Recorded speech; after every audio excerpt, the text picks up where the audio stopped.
18? Hoje é a aula 18? Não, hoje é a aula 19, né?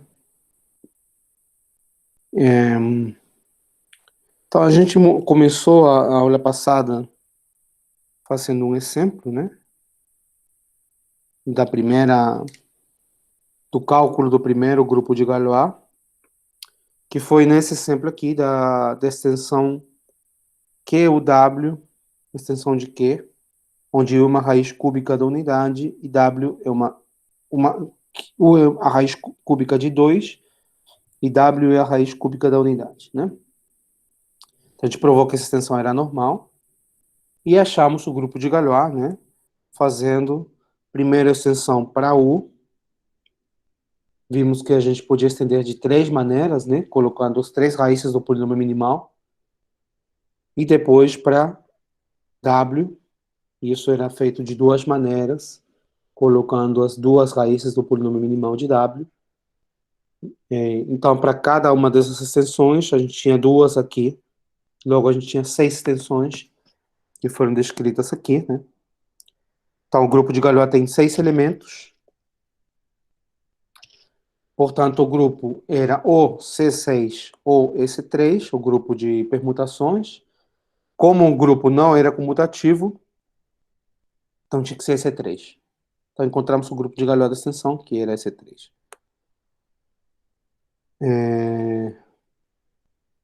Depois, a gente viu um exemplo onde não... O grau da extensão era 4, né? Que é a raiz quarta de 2. Mas o grupo de Galois só tem 2 elementos. Isso acontece porque o grupo não era normal.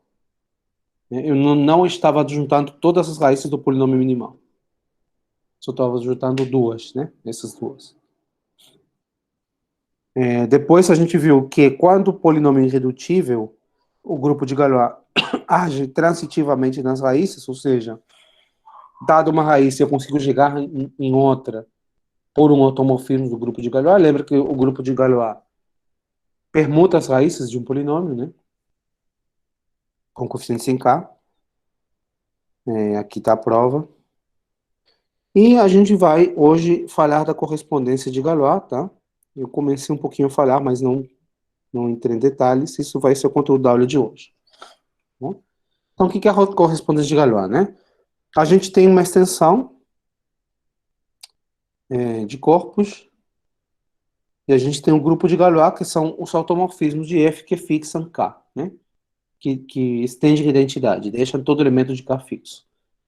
Então, para cada elemento do grupo de Galois, um ponto fixo é um elemento de F tal que sigma de U é U.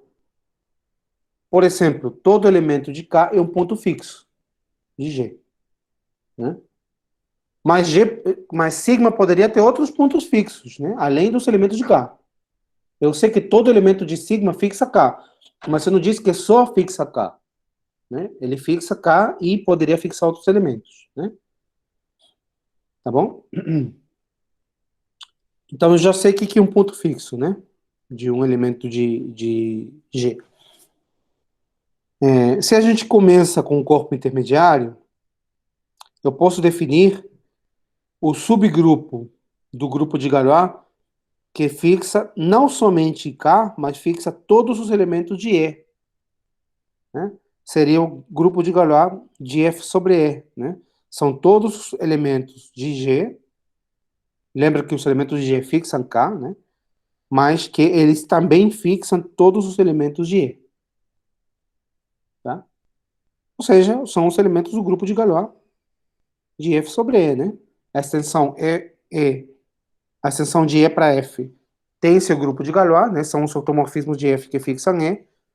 E esse é claramente subgrupo do grupo de Galois, G, né? Porque se fixa todo elemento de E, vai fixar todo elemento de K, porque K está contido em E. Então, esse aqui é o grupo de automorfismos que fixa E. Tá? Então, dado um corpo intermediário, eu associei um subgrupo do grupo de Galois. Tá certo?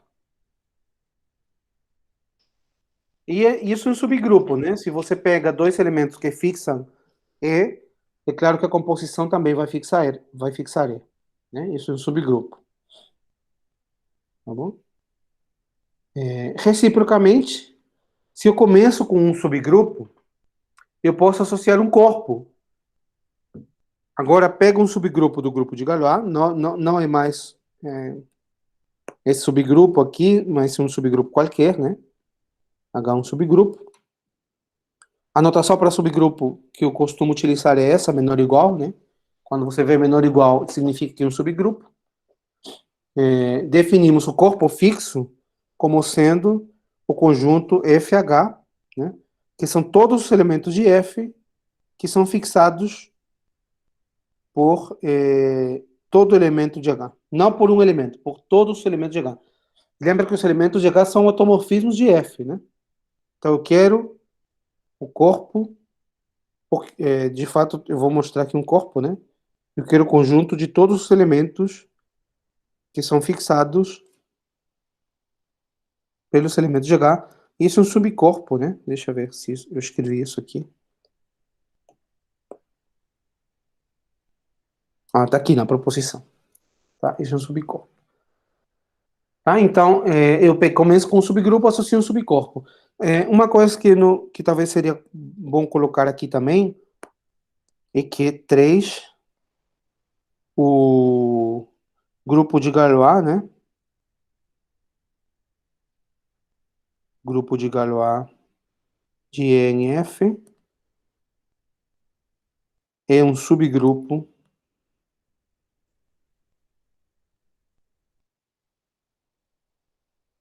de G. Eu só disse que é um subgrupo, mas eu não expliquei por quê. Então agora eu vou explicar por quê, tá? Então, olha só o que você está fazendo, hein? Você está.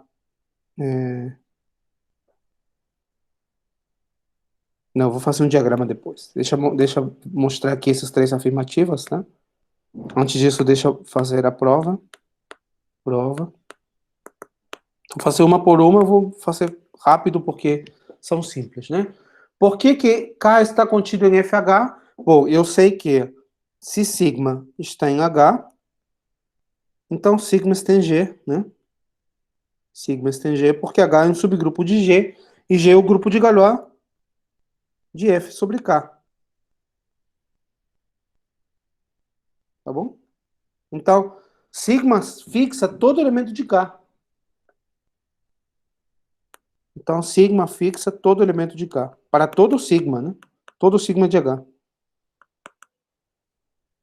Todo elemento de K.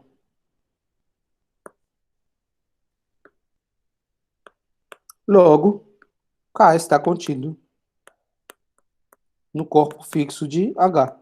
Lembra que FH é o conjunto de todos os elementos fixados pelos elementos sigma de H. Né? Eu acabei de verificar que todo elemento de K é fixado pelos elementos de H. Então, está contido. A segunda afirmativa é que isso é um subcorpo. Isso é fácil, né? Porque se você tem x, y em f, h,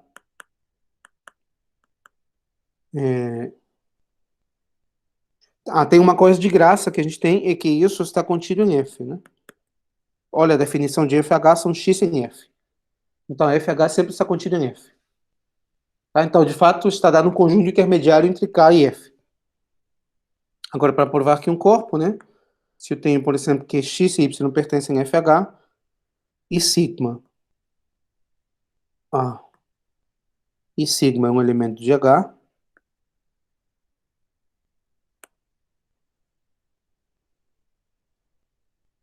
eu vou mostrar que sigma fixa a soma, produto e o quociente, tá? Então, você tem que sigma de x mais y é sigma de x mais sigma de y. E como x está em FH, sigma de x é x. Como y está em FH, sigma de y é y. Portanto, x mais y pertence a FH. Né? Porque eu peguei qualquer elemento de H e mostrei que ele é fixado pelo elemento, né? Então, x mais y está em FH. Analogamente, a gente prova que o produto e a soma, tudo vem do fato que sigma é um homomorfismo, né? Então, analogamente, x vezes y, x sobre y pertencem a f. Claro, quando y não é nulo, né? O quociente quando y não é nulo. Tá? Então, é um subcorpo. Então, eu tenho, para cada subgrupo, eu estou associando um subcorpo intermediário, né? Agora, a primeira associação que eu fiz foi ao contrário, né? Para um subcorpo K, eu associei um subgrupo, né? Então, vou chamar ele de H, o subgrupo Galois F em E. Isso está contido no grupo de Galois G. Lembra que G é o grupo de Galois de F em K. Por que está contido? Porque se eu tenho um elemento que fixa todo elemento de E, em particular vai fixar todo elemento de K, né? Lembra que esses são os elementos, o seu automorfismo que fixa E. Se fixa E, então fixa K, porque K está contido em E. Tá certo? Então isso é claro que está contido. Agora, por que um subgrupo, né? Se você toma sigma e tal em H, né? Então eles fixam todo elemento de E, eu quero mostrar que a composição fixa, né? Então, para x em E, eu vou ter que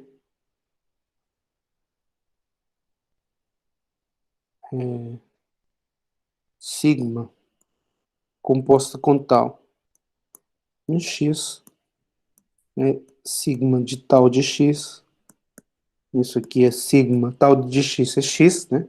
Porque tal fixa. Sigma de x é x, porque sigma fixa.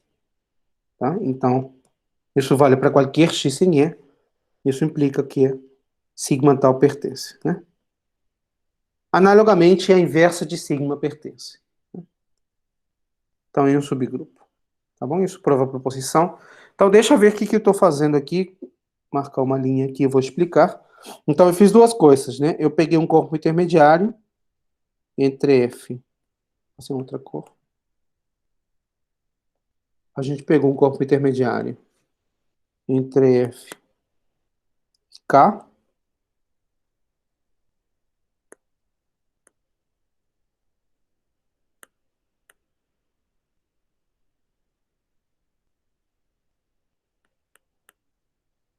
E eu associei um subgrupo H, né?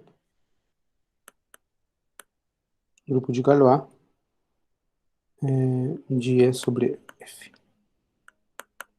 Que é um subgrupo do grupo de Galois da extensão total. Que tá meio feio, deixa eu escrever.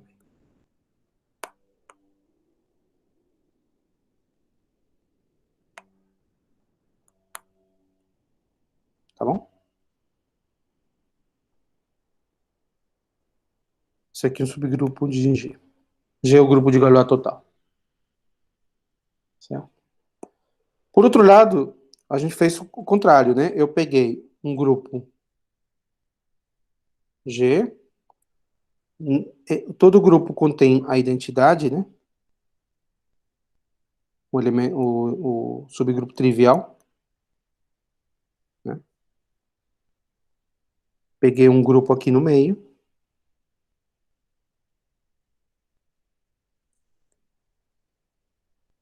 e eu associei um FH, que é um subcorpo de F que contém K. Tá certo? Então, subcorpos, subgrupo. Subgrupos, subcorpo. Todo subgrupo contém a identidade, né? Tá bom? Então, essa é a correspondência de Galois. Tá? Essa correspondência.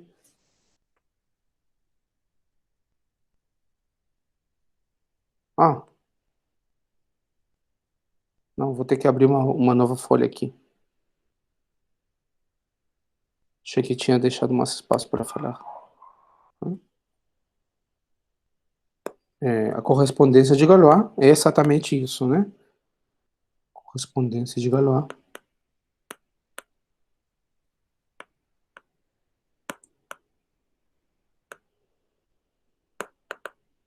é você pegar o conjunto dos subcorpos, né? Tal que um corpo intermediário, corpo intermediário,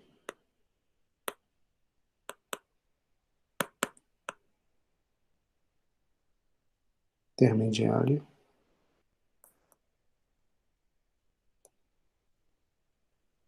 e associo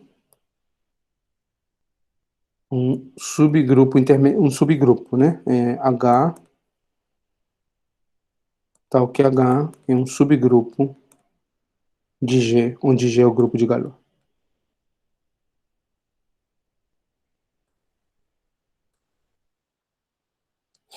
Então, tem corpo E, vamos chamar de Φ, né? Se associa ao grupo de Galois, esse, e você tem H, chamar aqui de Xi, se associa ao FH. Essa é a correspondência de Galois, tá bom?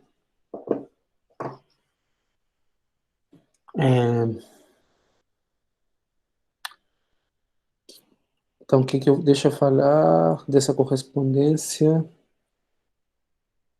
Essa correspondência, infelizmente, não é sempre objetiva.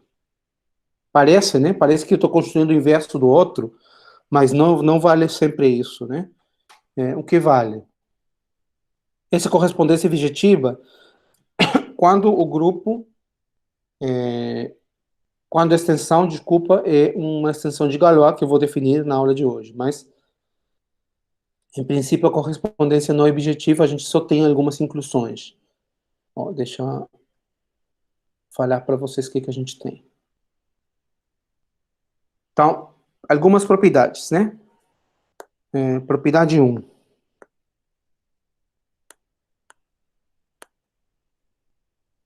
Propriedade 1.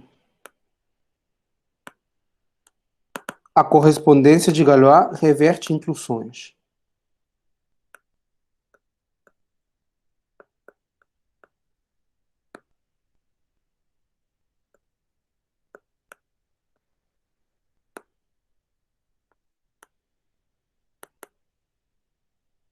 Reverte inclusões.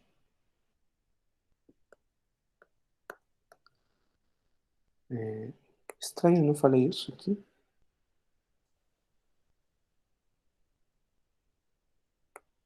Não, tudo bem. Vou mostrar isso agora, tá? Correspondência de Galois reverte inclusões. O que significa isso? Se eu tenho dois subcorpos intermediários, um contido no outro, quando você olha para os grupos, eles vão estar contidos, mas na ordem reversa, né? Tá? Então, deixa eu mostrar isso, né? São duas partes, né? Tem que mostrar que inverte. Então, olha, primeiro, eu vou tomar dois corpos intermediários, um contido no outro. A gente pode ter isso, né? Então, o que acontece é o seguinte, né? Os grupos de Galois associado, eu devo ter uma relação entre esses, né? De inclusão, né? Qual a relação? Se eu tenho um elemento do grupo de Galois de E2, então esse elemento fixa todos os elementos de E2. Se fixa todos os elementos de E2, tem que fixar todo o elemento de E1, porque E1 está contido em E2. Então esse aqui está contido nesse. Tá? Ou seja, eu estou falando que se E1 está dentro de E2, então esse aqui é φ de E1 contém φ de E2, né? Então ele reverte a inclusão. Tá?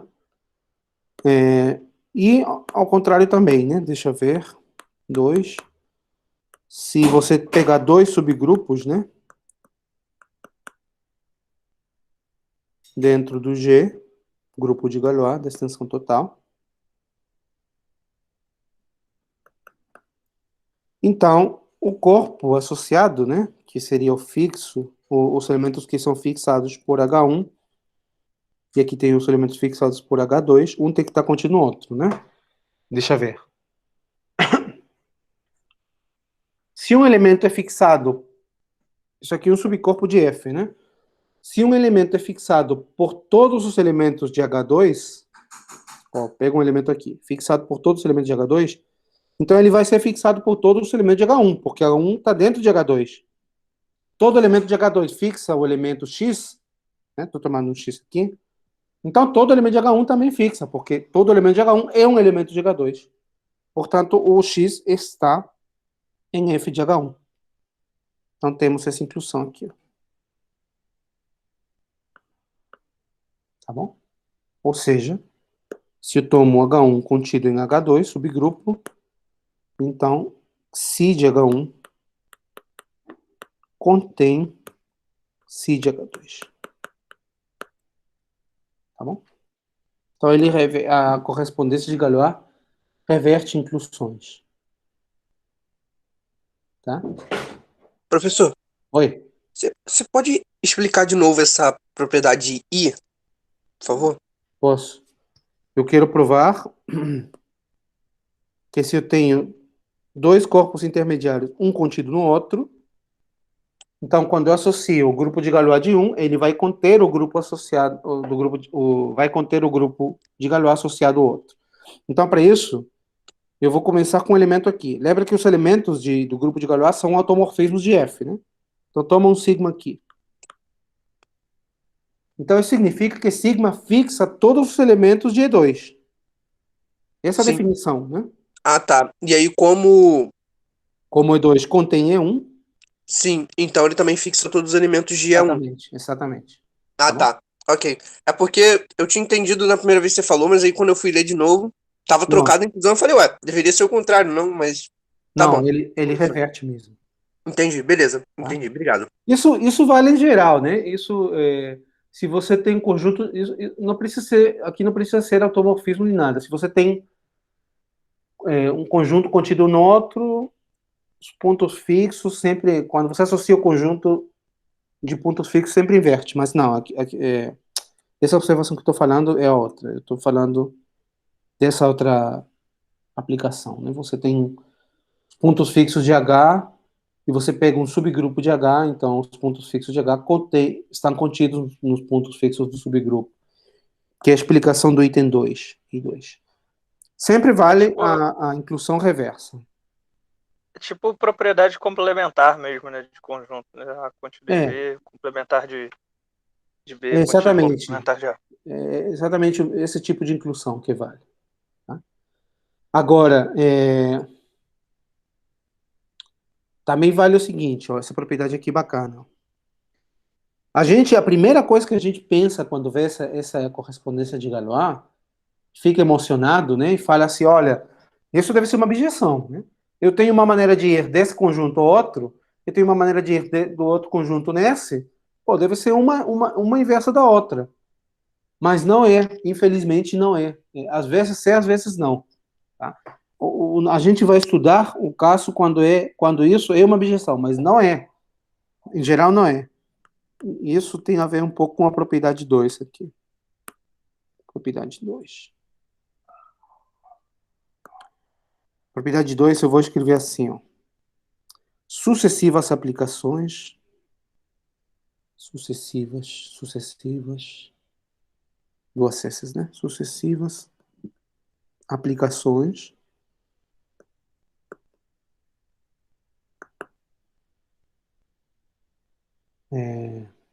Fazem crescer. Ou seja, né? Estou falando o seguinte.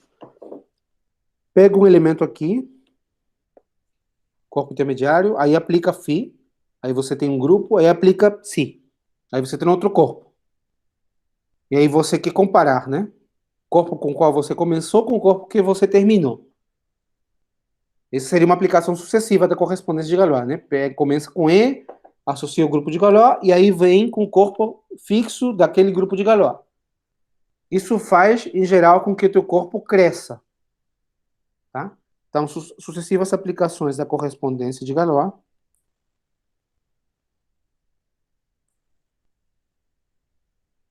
O que você esperaria é que você volta ao corpo inicial, mas não sempre acontece isso, tá?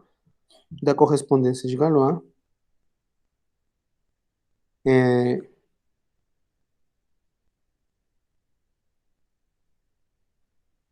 Fazem crescer o corpo,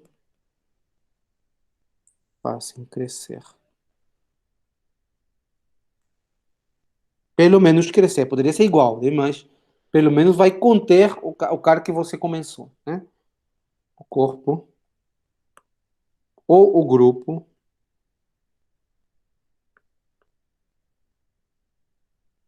com o qual começamos.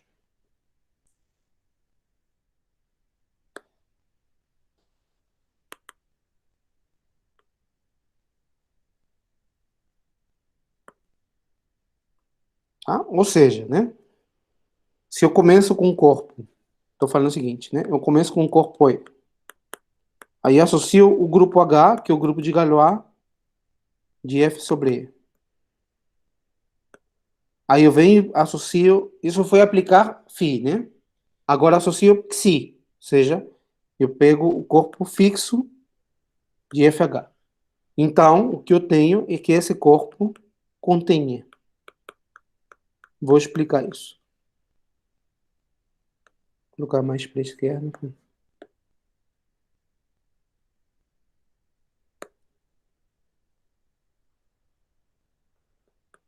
Bom, eu vou explicar isso. E mesma coisa, se eu começo com um grupo, associo o corpo e depois associo o grupo de novo. Mas vou explicar uma por uma, tá? Então, olha só. Faço em preto. Eu quero mostrar essa igualdade, essa inclusão aqui, né? Então, eu tomo um elemento de E, tomo x em E. Eu quero mostrar que ele está em FH, ou seja, eu quero mostrar que ele é fixado por todos os elementos de H, né? Então, se sigma está em H, lembra que H é o grupo de Galois de F sobre E, né? Então, H fixa todos, sigma fixa todos os elementos de E. Em particular, sigma fixa X, né? X é um elemento de E. Isso vale para qualquer sigma em H. Portanto, X está fixado por todos os elementos de H, né? Eu peguei um sigma qualquer em H, provei que ele fixa X, portanto, X está em FH. Isso prova a inclusão, né? Também vale, então isso aqui seria I, né? Item I. O item 2, seria ao contrário, né? Agora eu começo com H, subgrupo de G, né? Eu vou associar o FH, que é um corpo intermediário, né? Chamar de E. Chamar de E esse corpo. FH. E agora eu associo o grupo de Galois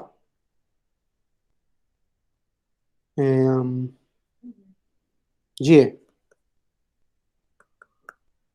Né? Eu fiz o contrário. Então, o que eu afirmo é que esse grupo contém H. H é um subgrupo desse grupo. E a prova é exatamente a mesma, né? Você toma um elemento de H, toma sigma em H. Quero provar que sigma está no grupo de automorfismos de F que fixa em E. Então, eu quero tomar um elemento de E. Eu quero provar que esse elemento é fixado pelo sigma, né? Quero provar que sigma fixa todos os elementos de E. Tá certo? Mas como é o grupo F, lembra quem é, né? O grupo FH, é o corpo FH, né? Então, é o corpo dos elementos fixados por H. Se X tem E, quer dizer que X é fixado por todos os elementos de H. Em particular, X é fixado por sigma, né? Porque sigma é um elemento de H. Isso prova que sigma pertence ao grupo de Galois de E em F. Né? Porque sigma fixa todos os elementos de E. Tá bom? Então a gente faz, se a gente começa com o corpo, vai com a correspondência e volta, a gente fez crescer. De repente é igual, de repente é o mesmo corpo, mas em princípio só a gente fez crescer, tá? Então, se a correspondência fosse objetiva, ou seja, objetiva no sentido que esse que é inverso desse, né? Então, claro, ali não fiz crescer, aí eu voltei, né? Eu começo com E, eu vou pelo Φ, e aí eu volto pelo Xi. Se isso fosse o próprio E, então a correspondência, um seria o inverso do outro, né? Mas essa correspondência não é sempre objetiva. Tá bom? Então, exercício. Não vou ter que abrir mais uma folha aqui antes de. Exercício. Esse é o exercício aqui, tá? Exercício.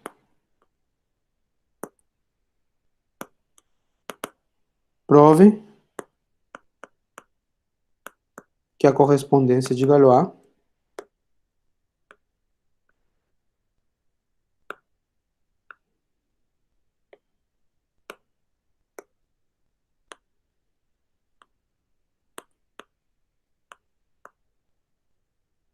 não é sempre objetiva.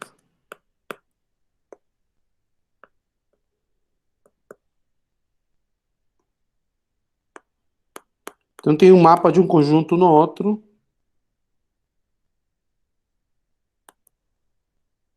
Mas esse mapa não dá uma objeção sempre. Tá bom? Dica. Mas, professor, Oi. tem algo que garanta que ela, pelo menos, é sempre injetiva ou sobrejetiva, ou também não tem isso? Tem algo que garante que ele é objetiva. Qua- olha, de fato, o que acontece é o seguinte.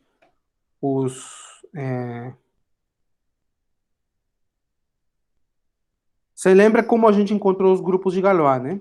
A gente tem uma extensão e a gente foi fazendo corpos intermediários. A gente fez assim, K de U1, K de U2, até chegar no F. E o número de maneiras, o número de elementos do grupo de Galois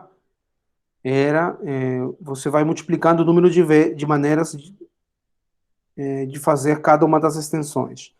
Então, os dois conjuntos aqui, com que a gente vai trabalhar, né, isso não é verdade em geral, mas a gente vai trabalhar, são conjuntos finitos. A gente só tem um número finito de corpos intermediários e um número finito de subgrupos. Por quê? Porque a gente vai trabalhar com extensões algébricas. Não, de fato, não extensões algébricas, com extensões finitas. Tá? Em particular, algébricas. Né? Então, quando a extensão é finita, a gente só tem um número finito de corpos intermediários, não pode ter infinitos, né? Senão.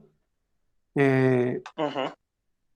E quando a extensão é finita, basta ser ou injetivo ou sobrejetivo, porque os dois conjuntos são finitos, né? Se um mapa é injetivo, ele tem que ser sobrejetivo. E reciprocamente, se ele é sobrejetivo, ele tem que ser injetivo. Tá? Então, tem uma propriedade que garante que a correspondência de Galois é injetiva ou sobrejetiva e, portanto, bijetiva, que o fato que a extensão seja normal. Normal e separável, de fato, mas como a gente está trabalhando com subcorpos de C, o fato de ser normal vai garantir que a correspondência seja injetiva, sobrejetiva e, portanto, bijetiva. A gente não vai trabalhar com casos em que a correspondência só é injetiva, mas não sobrejetiva, por exemplo, porque quando as exceções são finitas, isso não acontece. Se já é injetiva, tem que ser sobrejetiva, porque os dois conjuntos são finitos, né? Então, de fato, essa é a dica aqui. A dica é procurar uma extensão. Procure uma extensão que não seja normal. De fato, procure uma extensão tal que os conjugados saiam da extensão, né? Como aquele de Q raiz quarta de 2, né? Não normal. Lembra que aquela extensão, por exemplo, né? Isso aqui. Isso aqui não era normal, porque o polinômio mínimo tinha duas raízes que davam complexas, né? Então saía da extensão. Então ali a correspondência de Galois, por exemplo, não pode ser. Por que eu estou dando essa dica? Porque a gente já sabe quem é o grupo de Galois dessa extensão, né? Tinha dois elementos. Então é fácil ver quem são os subgrupos, né? O grupo tem dois elementos, eu consigo encontrar todos os subgrupos. Tá? E eu consigo ver e tentar encontrar os corpos intermediários. Se de um lado eu tenho mais elementos do que do outro, não pode ser objetivos, né? Os dois conjuntos são finitos, se eles são objetivos, tem que ter o mesmo número de elementos. Tá? Então, procure ver o que acontece com esse tipo de extensões. A propriedade que vai garantir é exatamente essa, né? De você não sair do corpo quando você vê as outras raízes do polinômio minimal. Tá? Que é a propriedade garantida quando a extensão é normal. Tá bom? Então, esse é um exercício, vale ponto, né? E a data é a próxima aula, tá? Data de entrega, vocês podem enviar para mim. É obrigatório, né? Tipo, ele vai contar, ele vai fazer a média com o testinho, né? Ele conta como teste. É a próxima aula.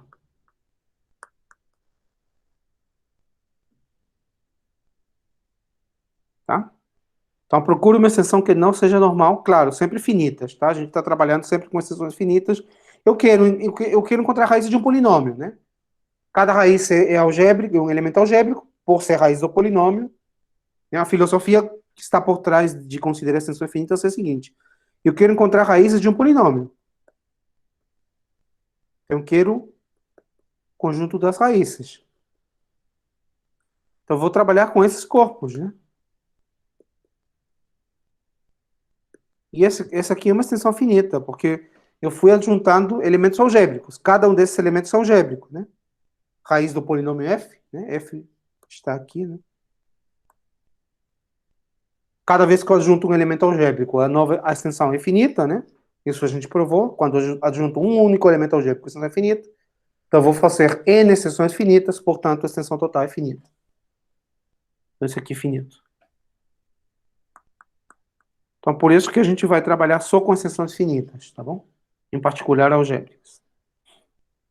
Mas, claro, essa teoria é mais geral. Você pode trabalhar com extensões quaisquer, né? Mas a gente não vai entrar nesses detalhes. Então, eu vou fazer uma pausa aqui e vou começar com o que eu tinha preparado para ser a aula de hoje. Tá? Vou fazer um intervalo de 10 minutos.